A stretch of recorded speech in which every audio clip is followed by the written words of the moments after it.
We're officially in November. The first batch of the college football playoff rankings drop tomorrow, and there's only a couple of weeks remaining in the college football season. A lot of people will say the most important group of rankings are the college football playoff rankings that officially come out this week, but we all know what the true top 25 is, and that's this one. Before we get to today's video, make sure to hit that subscribe button and turn on those notifications if you're new to my channel. If you're watching this video, odds are you love college football, and odds are you aren't subscribed to my channel, so make sure to subscribe to one of the best college football communities here on YouTube. Staying at number 1 this week is Oregon, who moved to 9-0 on the season after their dominating 38-17 victory over Michigan. This game was close at the end of the first quarter, but Oregon led by 18 points at the end of the half. Dylan Gabriel had another great day, throwing for 300 yards with a passing touchdown while also adding a touchdown on the ground as well. Running back Jordan James had another big day as well, as he ran for 120 yards with a rushing score. There's only a couple of undefeated teams remaining in college football, and Oregon is the best among those teams. Moving back up to number 2 is Ohio State, who went on the road and took down number 3 Penn State 20-13. Will Howard threw for 200 yards with 2 passing touchdowns. Meanwhile, as a team, the Buckeyes ran for just under 200 yards. The defense stepped up for the Buckeyes in this one, as they held Penn State to only 13 points and only 15 first downs. Not to mention, they held them to only 270 yards, a total offense. If Will Howard just slid a little bit earlier a couple weeks ago on the road at Oregon, we're potentially talking about Ohio State as being the number 1 team in the country, but up until this point, I think you can make the case that they have a good enough resume to be considered as the number 2 team in college football this year. Up next is Georgia, who looks like they took care of business against Florida, but this was a really close game in the second half. At halftime, Florida actually led 13-6, and the Bulldogs were on upset watch, but Georgia managed to outscore the Gators 28-7 in the second half. Now, things were actually looking really interesting with 7 minutes to go, as Florida tied things up at 20, but 2 touchdowns over a 1-minute span from Georgia put this game out of reach. Carson Beck continues to have a really weird season. He threw for 300 yards and had 2 passing touchdowns, but he had 3 costly interceptions, and that seems to be the case with him on a week-to-week basis. Florida had no business hanging around this one with Georgia, but they managed to somehow do just that. Georgia's 7-1 on the season, and they're 5-1 in conference play,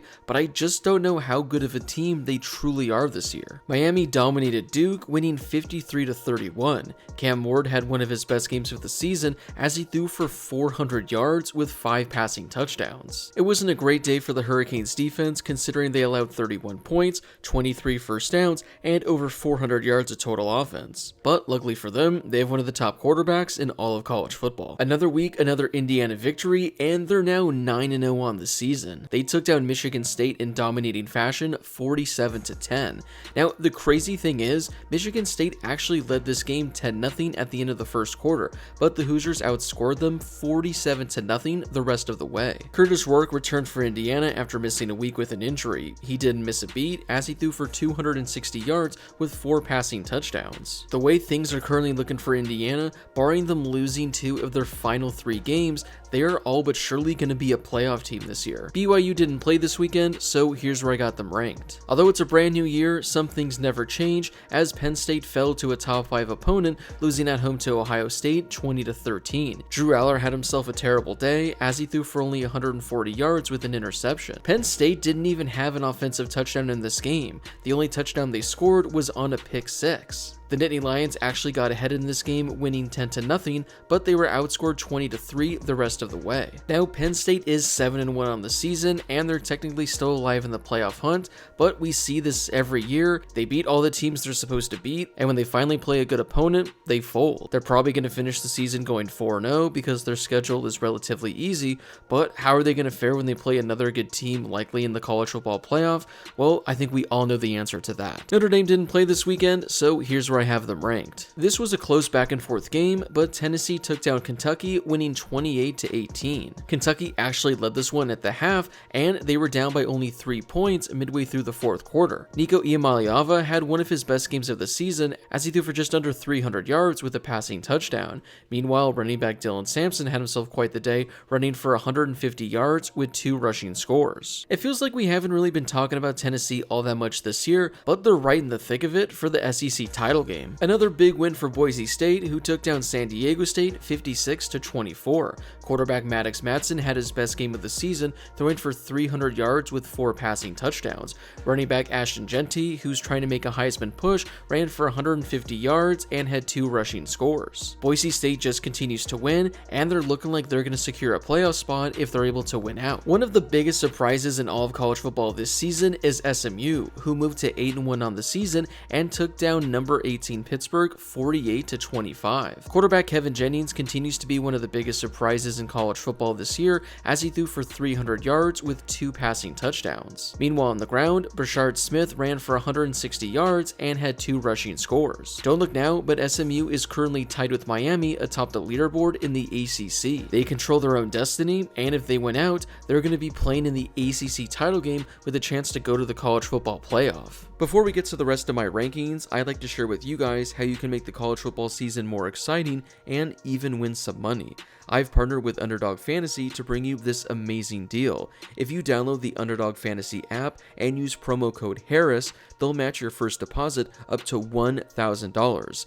That's right, they're giving you up to $1,000 of free money. You can choose your favorite players from every game and decide whether or not they'll go higher or lower than their projections. So to add a little extra excitement to every game and win some money, make sure to use promo code Harris for a 100% deposit match up to $1,000 at Underdog Fantasy. You guys can also sign up using the link in my description as well. Iowa State dropped their first game of the season in heartbreaking fashion as they fell at home to Texas Tech by 1 point. The Red Raiders scored the game-winning touchdown with 20 seconds left in this game. Quarterback Rocco Beck did all he could as he threw for 300 yards with 2 passing touchdowns. Iowa State is still alive in the playoff discussion, but their chances of playing in the Big 12 title game took a massive hit with this loss. Texas didn't play this weekend, so here's where I got them ranked. After speaking so highly of Clemson the last couple of weeks, they made me look stupid as they fell at home to Louisville 33-21. Cade Klubnik only threw for 225 yards with a passing touchdown.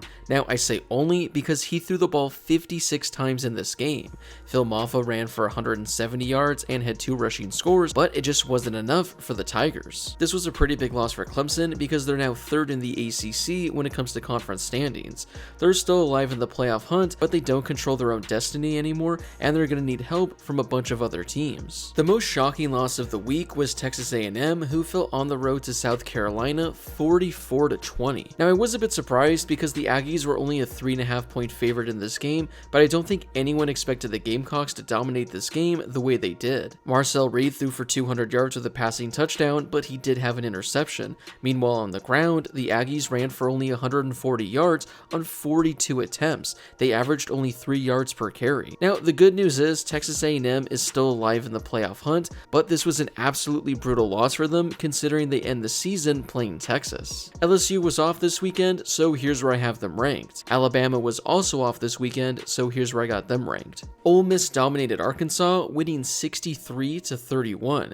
Jackson Dart had one of the best games you'll ever see from a quarterback. He threw for over 500 yards with 6 passing touchdowns and no interceptions. He was also the Rebels' leading rusher as he ran for 50 yards. Wide receiver Jordan Watkins had one of the best days you'll see from a wide receiver as well. He caught 8 passes for 250 yards with 5 receiving touchdowns. Ole Miss finished the game with 30 first downs and 700 yards of total offense. This is one of the craziest games you'll see from an offense, and Ole Miss is still alive in the playoff hunt. There's still only a handful of teams that remain undefeated, and Army is one of those teams as they move to 8-0 on their season. Quarterback Bryson Daly missed this game, but it did matter for the Black Knights. Overall as a team, Army ran for over 200 yards with 2 rushing scores. We're in November, and Army is still competing for a playoff spot. Washington State didn't play this weekend, so here's where I got them ranked. Colorado also didn't play this weekend, so here's where I got them ranked. Tulane picked up another win, defeating Charlotte 34-3. Quarterback Darian Mensah threw for over 200 yards, while running back Mekhi Hughes ran for 120 yards and had 2 rushing scores. I feel like not that many people have been talking about Tulane this season, but they've been one of the better group of 5 teams in all of college football. Kansas State suffered an absolutely brutal loss lost this weekend as they fell on the road to Houston 24-19. The Wildcats were looking like they were going to be in a good position to reach the Big 12 title game, but now they're going to need a whole lot of help. Avery Johnson threw for 250 yards and had a passing touchdown, but he had 2 costly interceptions. Meanwhile, running back DJ Giddens, one of the top backs in the entire nation, had a really horrible day as he averaged fewer than 3 yards a carry with only 50 yards for the game. Speaking of tough losses, Pittsburgh suffered their first loss of the year as they fell on the road to SMU by 23 points. The Panthers couldn't really get anything going at any point in this game. They scored a couple late touchdowns to make this game look a little bit closer than it was, but through the first 90% of this game, Pittsburgh had only 1 touchdown. Eli Holstein was terrible as he had nearly 20 incompletions and didn't throw a touchdown. Meanwhile, on the ground, the Panthers ran for only 100 yards, averaging 3 yards a carry. We'll wrap up today's top 25 with Louisville, who went on the road and pulled off the massive upset against Clemson, winning 33-21. Tyler Shuck didn't really have a good day as he completed only 50% of his passes for 150 yards. Louisville scored 33 points and he didn't even have a passing touchdown. Well, that's because the Cardinals did all the damage on the ground as they ran for over 200 yards, averaging 8 yards per attempt with 3 rushing scores. It's been an up and down season for Louisville, but they're still near the top of the ACC standings. Well, that wraps it up for today's top 25. Was there a team that was ranked too high or too low, or was there a team that wasn't even included at all that should have been in here? Whoever it is, let me know in the comment section down below. Before you leave, don't forget to hit that subscribe button and turn on those notifications if you're new to my channel. I'm posting college football videos all season long, so make sure to subscribe so you never miss a video. Also, don't forget to drop a like on this video as well. It helps out with that YouTube algorithm and helps share the video and my channel with more college football fans. Plus, it only takes a second to do. As always, thank you guys so much for watching, and I'll see you all in my next video.